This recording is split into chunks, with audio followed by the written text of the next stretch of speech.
Les lleis de Mendel són el conjunt de regles bàsiques sobre la transmissió per herència genètica de les característiques dels organismes parentals als seus fills.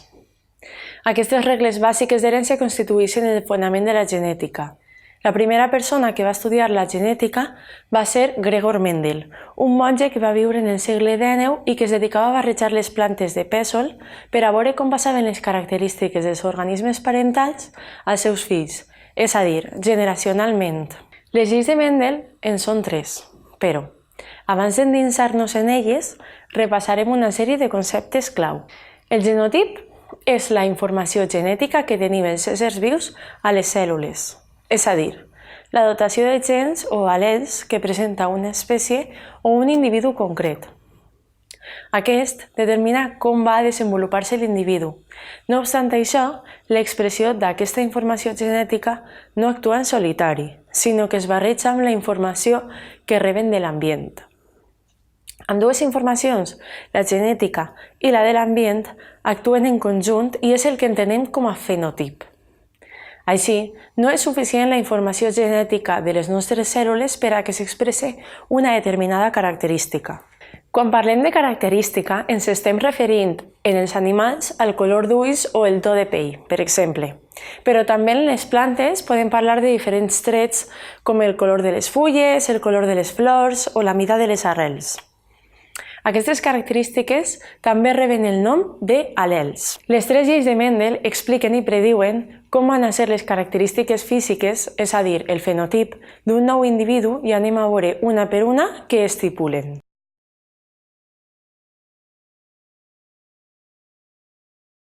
Els organismes vius que es reprodueixen sexualment tenen cada al·lel duplicat, per haver-ne rebut un del pare i un de la mare. I, a vegades, existeix una relació de dominància i recessivitat entre ells. Quan la informació que rebem per a un mateix tret és la mateixa per part del pare i de la mare, llavors parlem que l'individu és de raça pura, per a aquesta característica en concret. Si imaginem un individu vegetal hipotètic A, que és de raça pura, per exemple, per a la mida de les fulles, podem definir que presenta una característica fulles grans.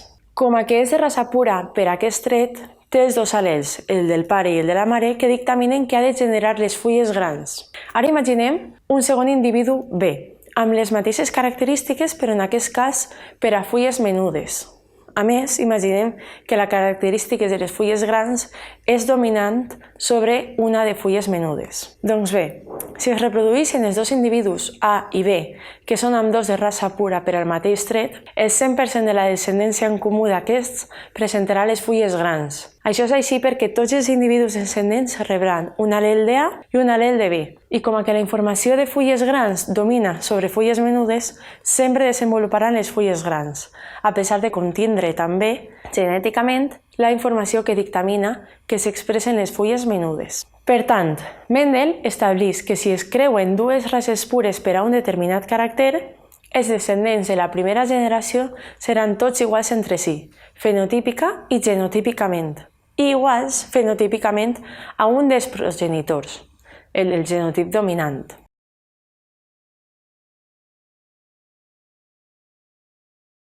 Si seguim amb l'exemple, què passa si entrecreuem aquesta vegada 2 individus si no són de raça pura per a aquest tret? És a dir, imaginem que agafem un individu resultat de l'entrecreuament anterior, que té un al·lel del pare que determina per a generar fulles grans i un de la mare que ho fa per a generar fulles menudes, i l'entrecreuem amb un altre individu igual a ell. El resultat sempre és que un quart de la descendència d'aquests presentarà la característica recessiva, és a dir, fulles menudes, mentre que 3/4 de la generació generen el tret dominant, és a dir, les fulles grans.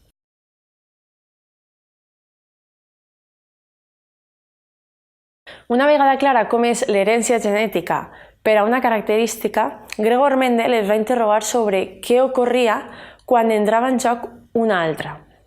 Són heretats independentment uns trets dels altres? És a dir, el patró d'herència d'un tret afectarà el patró d'herència d'un altre? Al nostre exemple inclourem una segona característica hipotètica, el color d'aquestes fulles, el qual pot ser verd, tret dominant, o blanc, tret recessiu. Llavors, si imaginem dos individus de races pures per a les dues característiques, mida i color de les fulles, de manera que A és de fulles grans i verdes i B és de fulles menudes i blanques, i els entrecreuem entre ells, quin és el resultat? Per entendre l'herència d'aquests trets, hem d'esperar per a poder analitzar-lo a una segona generació filial, és a dir, el que nosaltres entenem com nets d'una família. Això és així perquè, tal com va dir Mendel a la seva primera llei, si es creuen dues races pures per a un determinat caràcter, els descendents de la primera generació seran tots iguals entre ells. En aquest cas, per tant, la primera generació seran fulles verdes i grans. A la segona generació, per tant, observarem individus que són com el parental A i altres que seran com el parental B. Però també hi trobem individus que presenten una barreja de les dues característiques. Això és que algunes tindran fulles grans i blanques i altres tindran fulles menudes i verdes. Així, la conclusió principal d'aquesta tercera llei és que els caràcters són heretats independentment els uns dels altres.